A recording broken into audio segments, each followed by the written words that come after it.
কাটআপ কি আসলে প্রতারণা করে নাকি এটা আসলেই একটা দারাজের মতো ভালো প্ল্যাটফর্ম? যারা কাটআপে কাজ করেন তারা অবশ্যই বলবেন আমাকে আসলে এরা কিরকম কাজ করে। আমি 27 অক্টোবর একটা পার্সেল দিছি, আমি একজন সেলার, কাটআপ সেলার, অ্যাকাউন্ট খুলে একটা পার্সেল দিছি। ফার্স্ট অর্ডারটাই দেখুন, এই যে 28 তারিখের পর কোনো আপডেট নাই। আজকে হলো এটা অক্টোবরের 28 তারিখ, আর এখন হলো নভেম্বরের 25 তারিখ। প্রায় 1 মাস হয়ে গেছে, প্রায় না একদমই 1 মাস হয়ে গেছে। 1 মাসের ভিতরে এটার কোনো ডেলিভারিও হয় নাই, এটা আমার কাছে রিটার্নও আসে নাই।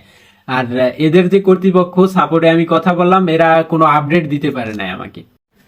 এই কাটআপের যারা সাপোর্টে আমার সাথে কথা বলে, এরা কোনো এই সম্পর্কে আমাকে ভালো কোনো সমাধান দিতে পারে না। একটা ক্লেম করে রাখতে বলছে, আমি একটা ক্লেম করে রাখছি, কিন্তু এর কোনো আপডেট নাই। আসলে এরা কি কাটআপ কি আসলেই বিজনেস করে? যদি কারো অভিজ্ঞতা থাকে কাটআপ সম্পর্কে আমাকে অবশ্যই জানাবেন, যে আপনারা কাটআপের সাথে বিজনেস করেন কিনা, তারা কি রকমের রেজাল্ট পাইতেছেন বা এই রকমের হইতেছে কেন। যদি আপনাদের কারো জানা থাকে অবশ্যই আমাকে জানাবেন।